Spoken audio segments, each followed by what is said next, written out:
Hi everyone. तो चलिए आज हम करते हैं धर्मराज जी की कहानी। सकरात पे लिए जाने वालों नियमों में से एक नियम यह भी है।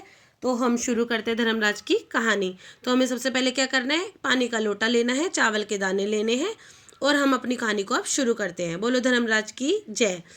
एक बुढ़िया माई थी, वह व्रत और नियम बहुत रखती थी। एक दिन भगवान के घर से यमदूत आए। बुढ़िया माई यमदूत के साथ चली गई।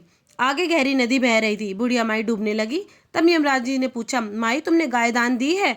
तब बुढ़िया माई ने मन में गाय का माता का ध्यान किया तो गाय माता उपस्थित हो गई। गाय की पूंछ पकड़कर बुढ़िया माई नदी से पार हो गई। आगे गई तो काले कुत्ते खाने को दौड़े। तब यमराज जी ने पूछा, क्या तुमने कभी कुत्ते को रोटी दी है? बुढ़िया माई ने कुत्ते का मन में ध्यान किया तो कुत्ते भी आगे से चले गए और बुढ़िया माई आगे चल पड़ी।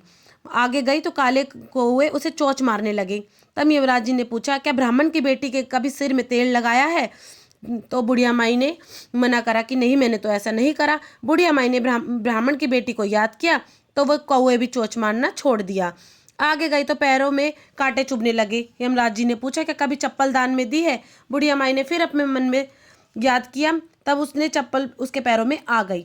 आगे चली तो चित्रगुप्त जी महाराज जी कहने लगे कि आप किसको ले आए हो? तब यमराज जी ने कहा कि बुढ़िया माई ने दान पुण्य तो बहुत किया है पर धर्मराज जी का कुछ नहीं किया, इसीलिए आगे के द्वार बंद है। तब बुढ़िया माई बोली कि मुझे 7 दिनों के लिए धरती पर जाने की आज्ञा दो। 7 दिनों तक कहानी सुनकर उद्यापन करने के बाद वापस आ जाऊंगी।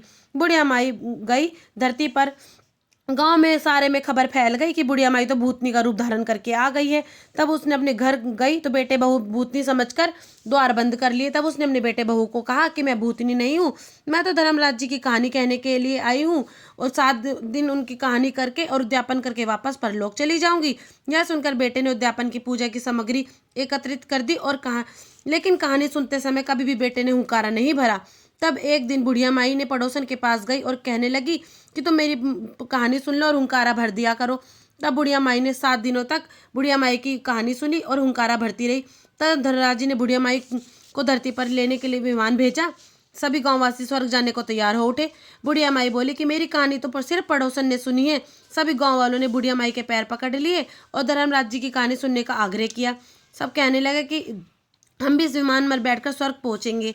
तब धर्मराज जी ने कहा कि मैंने तो सिर्फ बुढ़िया माई के लिए विमान भेजा था, यहाँ पर तो सभी गांव वाले एकत्रित हो गए हैं। तब बुढ़िया माई ने कहा कि मेरी कहानी इन सभी ने सुनी है, इसीलिए आधा पुण्य इनको भी दे दो। तब धर्मराज जी ने सभी गांववासियों को स्वर्ग में वास दिया। सो धर्मराज महाराज जैसे बुढ़िया माई को स्वर्ग में वास दिया वैसे सभी को देना। कहते सुनते हुंकारे भरना। बोलो धर्मराज महाराज की जय। इसीलिए ये धर्मराज जी की कहानी का संकल्प सकरात से सकरात तक लिया जाता है।